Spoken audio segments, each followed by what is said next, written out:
Halo Tribuners, kali ini saya akan berbincang dengan Dr. Aftina Mutiara Karima.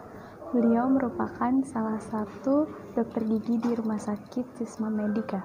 Beliau juga merupakan salah satu instruktur di Laboratorium Fakultas Kedokteran Gigi UNS. Beliau juga merupakan owner dari Mutiara Dental Care. Saya Octavia dari Tribun News. Di sini saya mau menanyakan sedikit tentang cara menjaga kesehatan gigi dan mulut selama bulan Ramadan. Jadi langsung aja ya dok, saya ajukan pertanyaan yang pertama.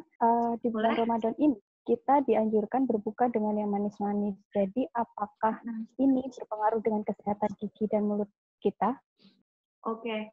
Kalau untuk yang manis-manis itu tujuan atau fungsi utamanya dulu ya, itu kan sebenarnya untuk mengembalikan energi ya.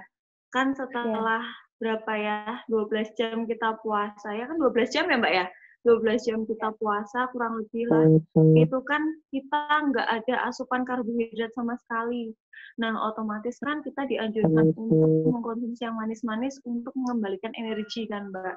Nah, kaitannya dengan kesehatan gigi dan mulut itu sendiri, kalau semisalnya setelah kita berbuka, sholat rawih, lalu tidur, lupa nggak menggosok gigi, nah itu poin pentingnya. Kalau kita lupa nggak menggosok gigi, nah baru di situ dia akan memicu terjadinya karies, kayak gitu. Karies? Bisa dijelaskan Ya, gigi kariesnya itu apa berlubang. aja? Oh, Gigi berlubang, Mbak. Jadi gigi berlubang itu disebabkan apa aja, dok? Karena pertama adalah makanan yang nggak bersih atau sisa makanan yang menempel di gigi. Lama-kelamaan kan jadi plak. Nah, plak gigi itu yang menyebabkan demineralisasi atau larutnya enamel. Nah, kalau gigi lapisan gigi atau enamel gigi udah larut, nah lama-kelamaan akan terbentuk kavitas atau gigi berlubang itu tadi. Karena ketika proses makanan atau plak itu pembusukan kan di situ ada bakteri. Nah, bakteri itu juga yang membuat gigi berlubang gitu. Oh, begitu. Lalu cara mencegah gigi berlubang atau bau mulut selama Ramadan apa aja, dok? Cara simpelnya. Nah, yang pertama, setelah sahur jangan lupa gosok gigi. Kan otomatis sebenarnya problematika ketika puasa itu bukan hanya ini ya, gigi berlubang, terus bau mulut, kayak gitu-gitu ya Mbak ya. Terus lebih lagi dia sering, itu aja Mbak, yang paling umum aja, yaitu gigi berlubang sama bau mulut. Nah, pertamanya dicegahnya adalah jangan mengkonsumsi makanan-makanan yang punya ciri khas bau, gimana ya, maksudnya berbau tajam.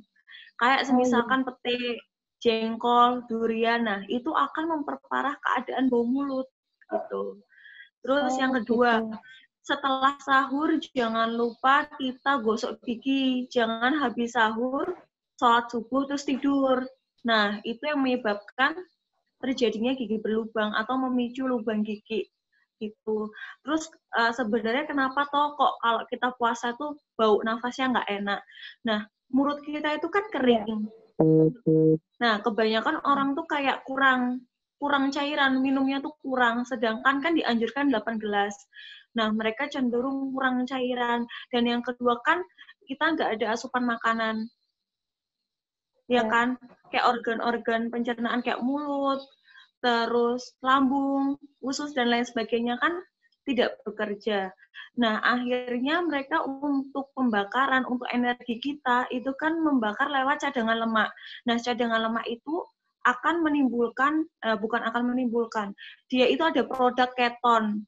Nah, keton itulah yang menyebabkan bau mulut. Jadi sebenarnya dari proses itu sendiri kan udah bau. Nah, tapi kalau kita kurang cairan, kita nggak gosok gigi setelah sahur, kayak gitu-gitu akan memperburuk keadaannya. Gitu.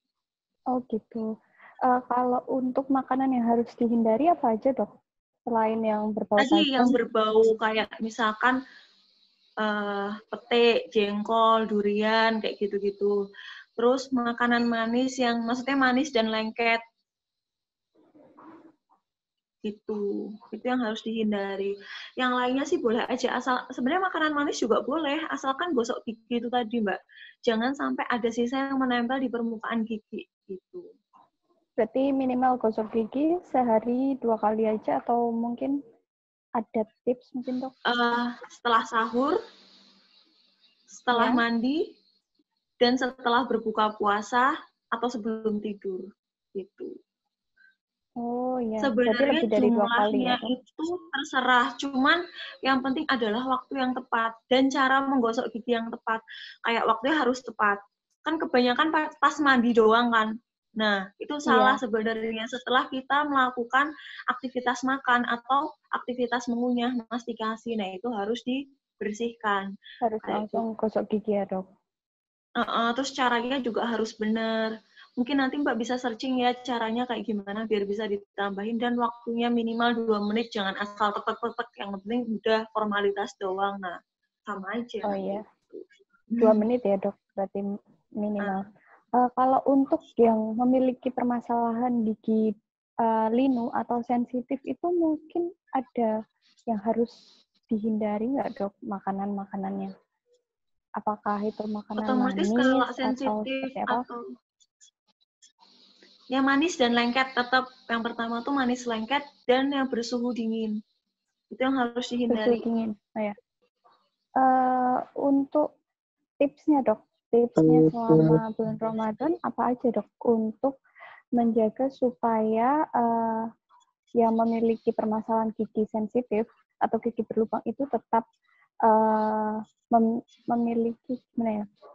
Tetap giginya tetap dalam keadaan sehat, terus mulutnya tetap terhindar dari bau. Bagaimana dok?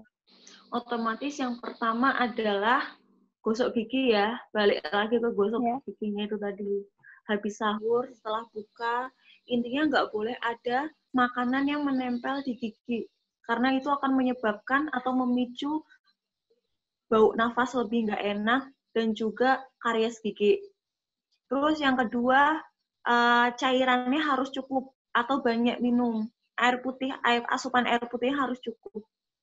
Terus yang ketiga, tidak boleh mengkonsumsi makanan-makanan yang berbau tajam, kayak pete, jengkol, durian, kayak gitu. Nah, konsumsi serat, karena serat itu akan ada efek self-cleansing-nya, gitu. Atau memicu produksi air liur. Nah, sedangkan air liur itu berfungsi untuk membasahi atau self-cleansing. Jadi serat itu butuh. Terus buah-buahan. Nah, buah-buahan kayak stroberi, terus bengkoang, kayak gitu-gitu. Terus kalau memang ada masalah gigi berlubang atau yang lainnya, jangan ragu buat ke dokter gigi. Kan banyak kok yang ngomong kalau misalkan puasa itu nanti batal atau makruh. Nah, sebenarnya itu enggak apa-apa. Kan udah ada fatwa MUI-nya juga tentang itu. Oh, begitu. Tapi kalau untuk berkumur dengan macam itu gimana dok? Oh, boleh berkumur dengan, aku sih lebih menganjurkan air garam hangat ya. Karena kan garam itu sendiri dia ada efek antibakterinya dan juga lebih alami. Kalaupun memang mau obat kumur yang dijual di pasaran, pilih yang tanpa alkohol gitu.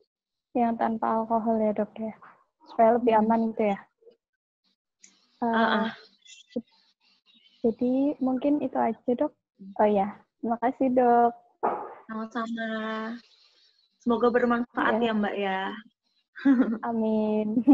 Makasih ya dok. Assalamualaikum. Ya, waalaikumsalam. Aku live ya. Ya, Tribuners, itu tadi perbincangan saya dengan Dr. Aftina Mutiara Karima. Semoga perbincangan kali ini bermanfaat.